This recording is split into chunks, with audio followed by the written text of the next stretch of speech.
Okay, so some of the rules of probability. The first one that we need to know is the sum of all probabilities is going to equal 1. So if we have this question here, the probability of Andy passing his driving test is 0.6. What is the probability that he fails? He either passes or fails. So the sum of these has to equal to 1. So when we're solving this, the probability that this fails is just going to be 1 take away 0.6 or 0.4. Okay, next question says, what is the probability of rolling a 2 on a fair six-sided dice? So whenever we're writing probabilities, most of the time we're going to represent them as fractions. We could also see them as decimals or even percentages. Easiest way is to write it as a fraction. So here we should say, what is the event that we want and what's all of the possible events. So rolling a 2, there is only one of these on the six-sided dice. So there's 1 out of 6. The next says, what's the probability of rolling a 2 or a 3 on a fair six-sided dice even. So to roll a 2, we've already seen, is 1 out of 6. There is 1 2 out of 6 sides.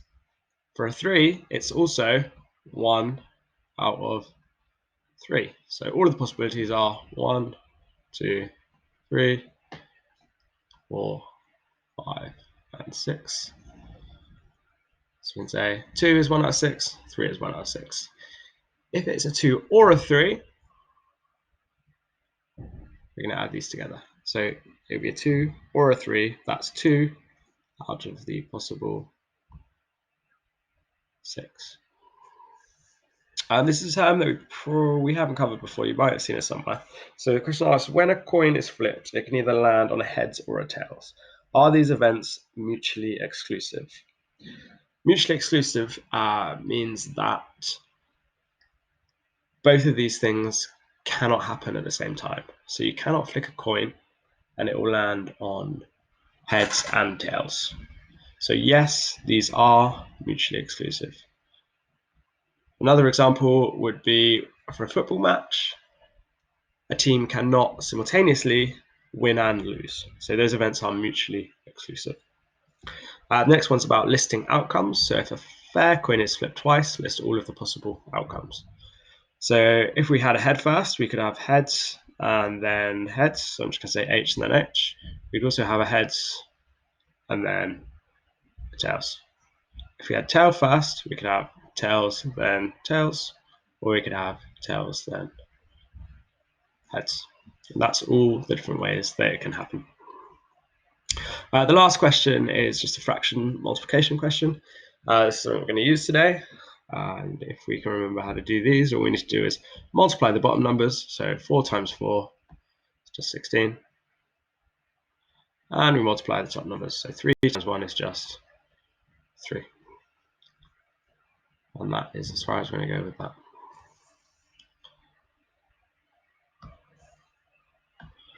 Okay, so one of the things we're going to talk about before we get on to tree diagrams is sample space. So sample space is a way of showing all of the outcomes of an experiment. So here I've got a table that shows heads and tails, and then 1, 2, 3, 4, 5, 6. So a coin is tossed and a dice is rolled, and this sample space shows the possible outcomes. So first we're going to list all the possible outcomes, and then we're going to say what the probability of getting a 6 and a tail is. So here we've got 1 and heads. We could also have a 1 and a tails.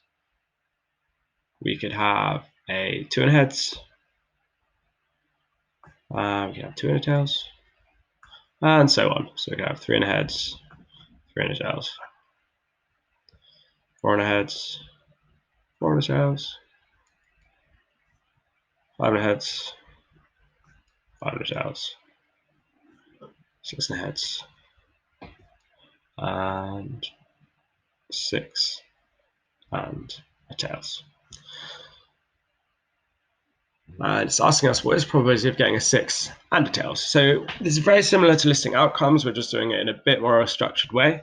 So we can say the probability of getting a 6 and a tails, there is only one of these. And the total possibilities, there is 1, 2, 3, 4, 5, 6, 7, 8, 9, 10, 11, 12. So it'd be 1 out of 12. The reason that I've shown this is because it gives rise to one of the rules we're going to use a little bit later. So a 6 and the tails, we could say what's the probability of rolling a 6 if we just roll a dice? And we've talked about this before with the 2 and the 3 in the starter. So it would just be 1 out of 6. And then what's the probability of getting a tails if you flip a coin? So that's just 1 out of 2. So when we're talking about the probability of getting a 6 and a tails, we can just multiply these two probabilities together. So 1 times 1 is 1, and 6 times 2 is 12. So in the future, instead of writing out all of these outcomes, we can simply say, what's the probability of one thing happening? So the 6, getting a 6 on a dice. What's the probability of the other thing happening? So the tails is a half. Then we multiply these two together, and that will just give us our 1/12. So one of the things we saw before was when we had an or, we added. And now we're saying if we've got an and, we need to multiply probabilities. So this is the first activity. It's called task 1 on the Edmodo. So I'd like you to pause here and have a go at these questions. Just as a reminder, when we've got our and, we can multiply. When we've got our or, we can add them together.